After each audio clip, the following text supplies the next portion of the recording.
Hello BYU Cougar fans, it's the editor with BlueCougarFootball.com with my post-game thoughts and analysis for the Oregon State game, a 42-24 loss for BYU. And this game was unlike any other so far this season. I mean, really a full team loss. The defense didn't play great. The offense didn't play great. They each had their moments. It was good enough for 3 quarters to really be in it and a chance to win in the 4th quarter, but just not good enough. And so, there's a lot of things to take away from this game. I really didn't see that coming for the defense. How good is this defense really? I know it's not really possible for, it's very, very rare for a team to have a defense that plays great 100% of the games in the season. Even the 1984 BYU defense had a game against Wyoming where they allowed 38 points and a lot of offensive yards. So, we'll see how it goes the rest of the way. But the fact that this came against an Oregon State team that was playing its backup quarterback for the first time, it just really shouldn't have happened. Which makes me wonder if the offensive model that Oregon State used is not something that BYU shouldn't follow. With, as Bronco Mendenhall described it, max protection, and only send out their 2 big receivers into pass routes, and make those receivers run good routes and get open. We know Cody Hoffman can do it against almost any coverage, and if Ross Apple can step up and do that too, maybe that's the solution to our problems, because BYU has had protection problems all year long with the offensive line. So why not keep the tight end in, keep both backs in, and give our quarterback the time to just wait for one of those receivers to get open.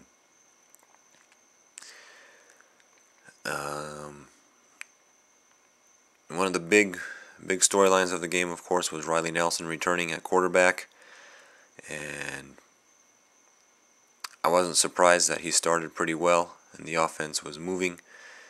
I knew the offense would score more points than we had seen. That's just what we get with Riley Nelson. The offense always seems to be able to move the ball and score some points.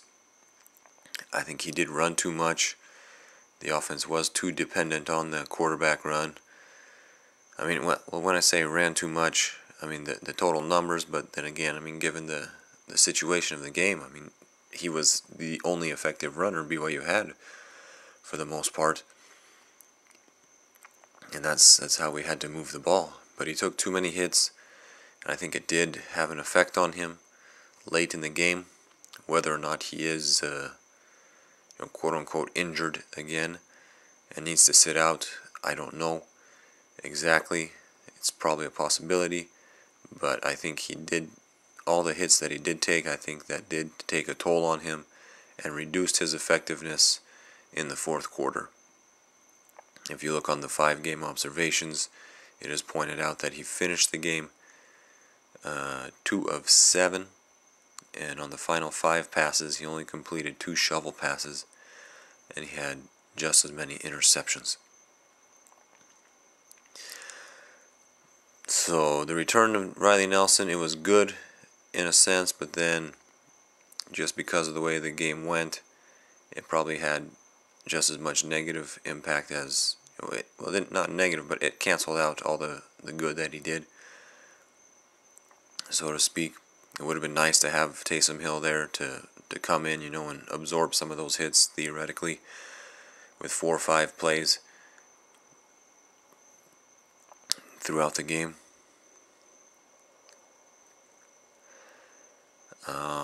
One change we should probably make on defense is to get Brandon Ogletree out in passing situations. I don't want to see him playing in passing situations anymore. He's not a great pass rusher. He doesn't get a lot of sacks, and he's not good in coverage at all. Last year in the TCU game, it was him who fell down trying to chase a TCU receiver. Ended up being the first big play of that game to put BYU down 7-0 very early. And now again in this game, he, in a critical situation, he let the wide receiver get wide open, and Oregon State ended up scoring on that drive. And then again, right before halftime, he's just not quick enough on the pass rush, so he got there late, roughing the passer. Would have been 4th and 2, ended up being first down. Oregon State didn't score, but BYU lost. BYU would have gotten the ball back with over 2 minutes left to play in the first half. This is right after the offense had scored a touchdown, and it's a 14-14 game. Give us two minutes. We go into our no-huddle offense, which nobody's able to stop so far this year, and we could take the lead going into halftime. And that brings up kind of an interesting point. I haven't said much about it, but I've quietly been watching to see what the impact of this senior leadership that was touted all off-season with the 29, quote-unquote 29 seniors, senior quarterback, and just I thought this year would be an interesting experiment in seeing how much experience plus senior leadership, how much of a difference that can make. Because the team last year was 10-3 with 3 tough losses, and just with that experience under their belts now, and all this, we knew, as I'm saying, guys like Riley Nelson, Brandon Ogletree,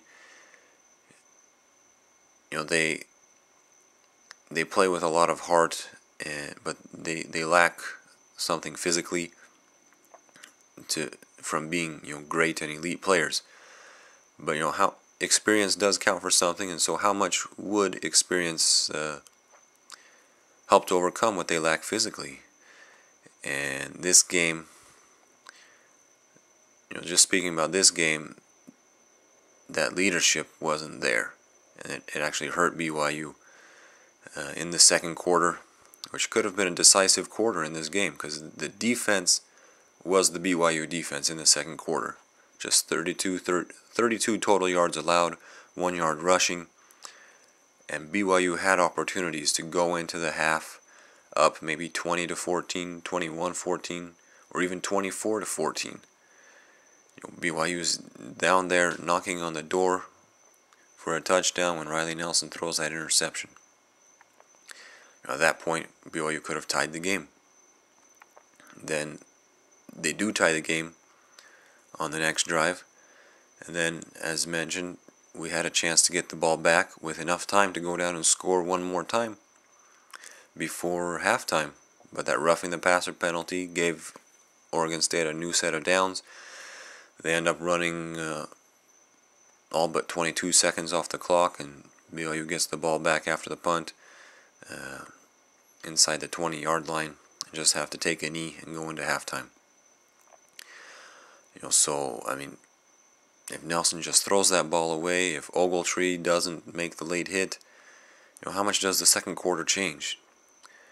And, how much does the second half change if Oregon State goes in trailing?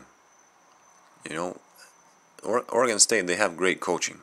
Obviously, we saw that, and so I don't want to make too many assumptions on that, because we know they're going to have great coaching, and their coaches probably would have kept them morally, not let them get emotionally and emotionally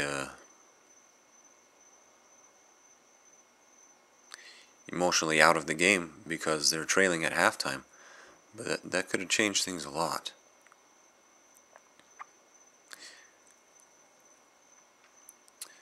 Just a couple other thoughts here. Jamal Williams, like what I'm seeing from him. We need to get him the ball in space as often as possible. He's a playmaker. He is physically gifted, and he can do a lot of great things. The defense needs to cause turnovers. Like we saw with, the Oregon State defense. They weren't. They're not a super defense, but they made plays. They got turnovers, and that's what you have to do if you're going to allow 300, 400 yards of total offense in a game.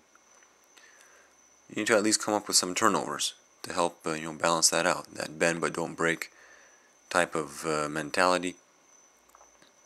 And if we can get some turnovers, to stop a couple scores there, it's also a totally different game. So little things. It was a game of little things adding up to eventually turn it into an 18-point loss for BYU. They could have won the game. It wasn't quite a should have won the game like Utah and Boise State. But so it's a loss. It's always tough to take, and we'll see where we go from here. So thanks for listening, and as always, we're still optimistic and saying, "Go Cougars!"